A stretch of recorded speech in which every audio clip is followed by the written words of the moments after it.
नमस्कार, मैं doctor Suman Siwach, assistant professor in history, IGN college Ladwa, Kurukshetra. हमारा आज का टॉपिक रहेगा socio cultural trends, religious life and art during 750 to 1206 AD. सामाजिक सांस्कृतिक प्रवृत्तियां, धार्मिक जीवन और कला 750 से लेकर 1206 ईस्वी तक। इस समय अगर हम बात करें 750 से लेकर 1206 ईस्वी तक राजपूतों के समय में होने वाले सामाजिक, धार्मिक, सांस्कृतिक और साहित्य परिवर्तनों को हम इसमें समझने का प्रयास करेंगे। इससे पहले की वीडियो में हमने सामाजिक जीवन को पढ़ा था। आज हम धार्मिक जीवन और कला पढ़ेंगे कि 750 से लेकर 1206 ईस्वी तक किस तरह से धार्मिक जीवन जो है वो हमें भारत में नजर आता है। अगर हम 750 से लेकर 1206 ईस्वी तक धार्मिक जीवन को देखें तो उसकी मुख्य विशेषताएं हमें नजर आती है। सबसे पहले हम हिंदू धर्म की बात करें। राजपूत काल का हिंदू धर्म वैदिक काल के हिंदू धर्म से हमें काफी अलग नजर आता है। इस समय में शैव मत, वैष्णव मत दोनों बहुत ज्यादा लोकप्रिय हुए। इसके अलावा भारत में हमें शक्ति मत भी प्रचलित होता हुआ नजर आ रहा है। इसका अगर हम शैव मत की बात करें, राजपूत काल में शैव मत दो नए मत अस्तित्व में आए जिन्हें योगी तथा लिंगायत कहा जाता था। योगी वो लोग थे जो शैव मत से संबंधित एक नई श्रेणी के नाम से जाने जाते थे।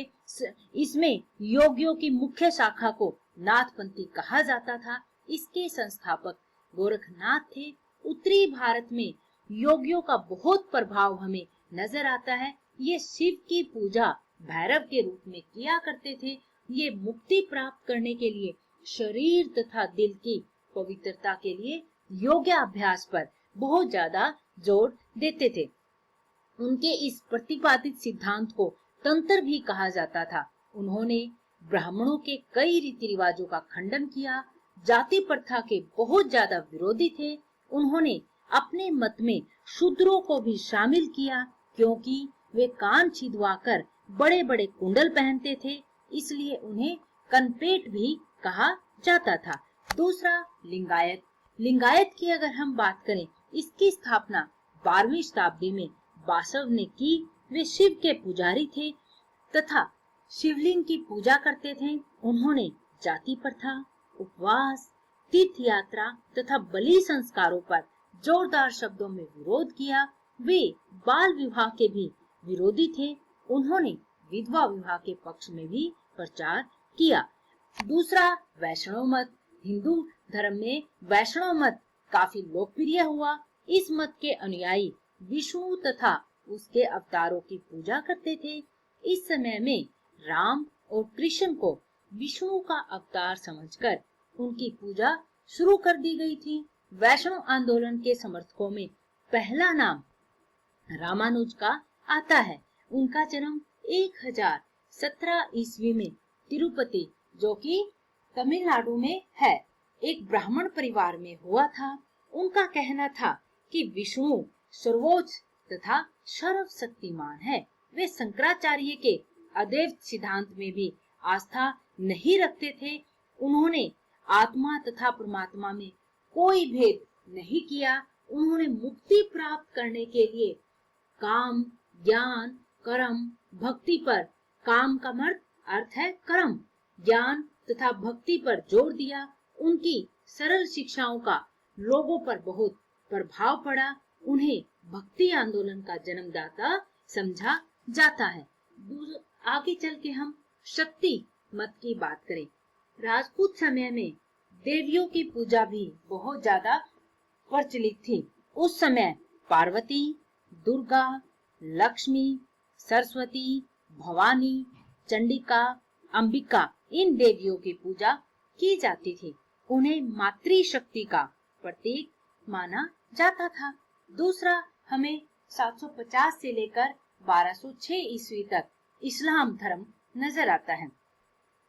8वीं शताब्दी के आरंभ में अरबों द्वारा सिंध की विजय से इस्लाम का भारत में आगमन हुआ। मोहम्मद गजनवी तथा मोहम्मद गोरी ने अपने आक्रमणों के दौरान कई भारतीयों को बलपूर्वक मुसलमान बनाया। उन्होंने हिंदुओं के कई मंदिरों तथा मूर्तियों को नष्ट कर दिया। इसी समय में भारत में इस्लाम के सूफी मत का भी आगमन हुआ। इस मत ने धार्मिक सहनशीलता तथा आपसी भाईचारे का संदेश दिया, जिसके परिणाम स्वरूप ये मत बहुत जल्द भारतीयों में लोकप्रिय हो गया। फिर हमें बुद्धिज्म, बौद्ध धर्म की अगर हम बात करें कि 750 से लेकर 1206 ईस्वी तक बौद्ध धर्म किस तरह से भारत में नजर आता है। राजपूत समय में बौद्ध धर्म भारत से लगभग समाप्त हो गया था। इसके प्रचार के बहुत कारण हमें नजर आते हैं कि इसका इतना कम प्रचार जो है इस काल में क्यों हुआ। इसकी पूजा परिपाटी पहले की तुलना में बहुत ज्यादा जटिल हो गई थी। ये बुद्ध को ईश्वर के रूप में पूजने लगे थे, जादू टोनों में अधिक आस्था करने लगे थे। ये सभी बातें बौद्ध धर्म के सिद्धांतों के खिलाफ थी। जब बौद्ध धर्म का प्रभाव भारत में प्राचीन काल में अधिक था, तो इसमें बौद्ध धर्म के सिद्धांत को अगर देखें, मूर्ति पूजा का विरोध करते थे, परंतु अब इन सारे सिद्धांतों को प्रयोग किया जाने लगा 750 से लेकर 1206 ईस्वी तक। बौद्ध भिक्षु भी लोगों से उनका जो आम जन से उनके रिश्ते नाते थे, संपर्क था, वो टूट गया।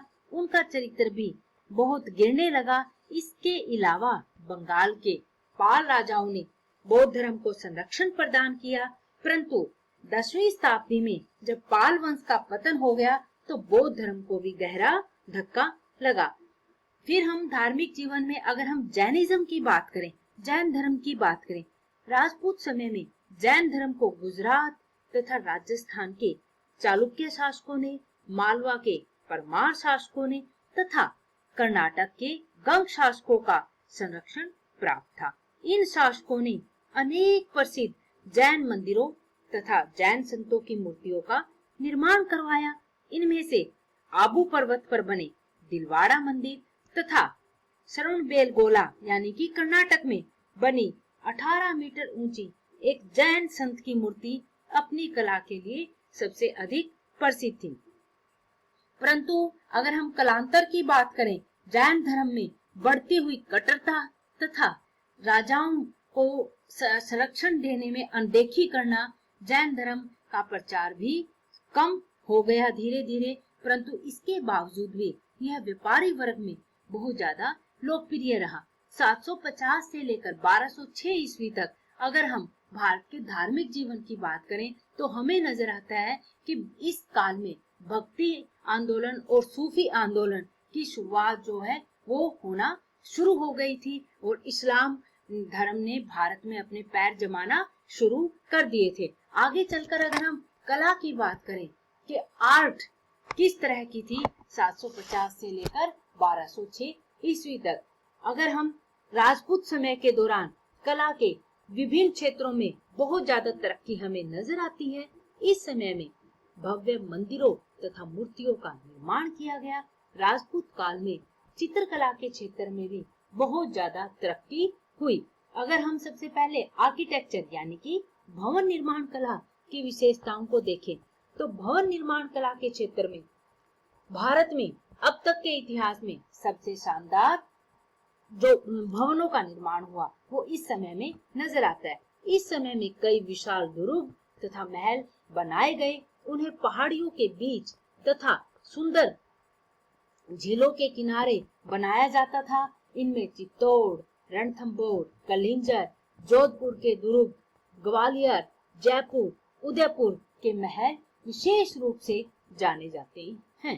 राजपूत काल में विशेष रूप से मंदिर निर्माण कला का विकास हुआ। इस समय में नागर शैली के अनुसार मंदिरों का निर्माण किया गया। इस शैली की अगर मुख्य विशेषताओं की बात करें तो हमें नजर आता है कि सबसे पहले मंदिर का मुख्य हिस्सा जिसमें देव मूर्ति स्थापित होती थी उसे गर्भगृह कहलाता था।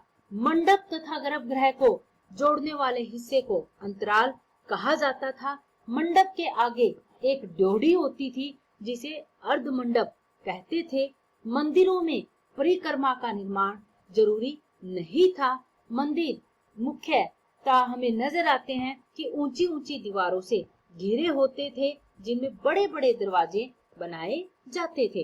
गर्भगृह के ऊपरी हिस्से पर शिखर होती थी।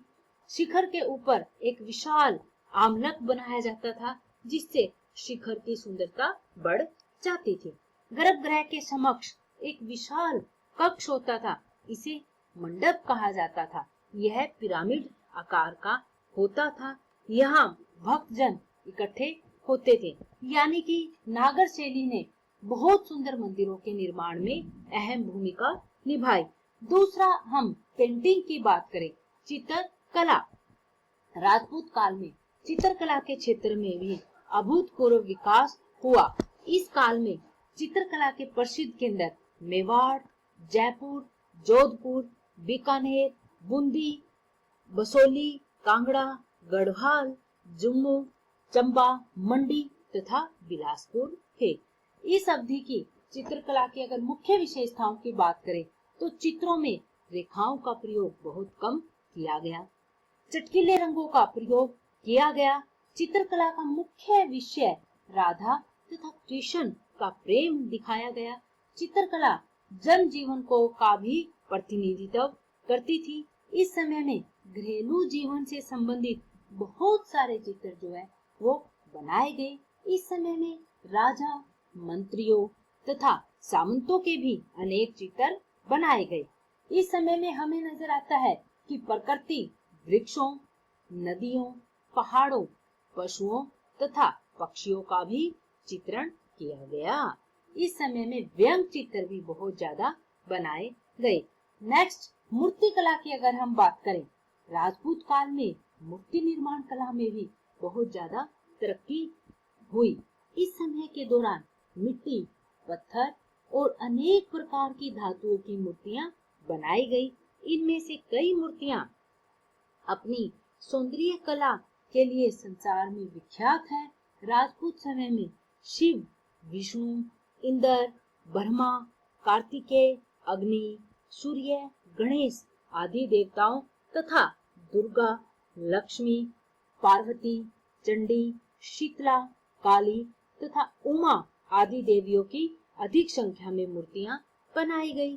जैन तीर्थंकरों, महात्मा बुद्ध, बोधिसत्वों की भी मूर्तियां बनाई गई। इस काल में पहली बार नदी देवियों जैसे गंगा, यमुना, सरस्वती आदि की मूर्तियां बनाई गई। इसके अलावा शासकों, सामंतों, नर्तकियों, साधारण पुरुष और महिलाओं की मूर्तियां, पशु पक्षियों आदि की भी भव्य मूर्तियां बनाई गई।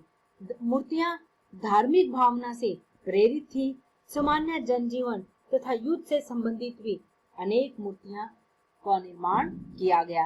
राजपूत काल की सर्वश्रेष्ठ मूर्तियां मध्य प्रदेश के खजुराहो मंदिरों, उड़ीसा के पुरी, भुवनेश्वर तथा कोणार्क के मंदिरों और राजस्थान के दिलवाड़ा मंदिरों में वर्तमान में भी देखी जा सकती है। ये मूर्तियां अपनी कोमलता, भाव प्रदर्शन तथा सजीवता का बहुत ही अद्भुत उदाहरण नजर आती है। तो आज हमने 750 से लेकर 1206 ईस्वी तक भारत में धार्मिक जीवन किस तरह से था और किस तरह से कला का विकास हुआ उसके बारे में बातचीत जो है वो की। इस वीडियो को आप ध्यान से सुनेंगे और शेयर करेंगे। धन्यवाद।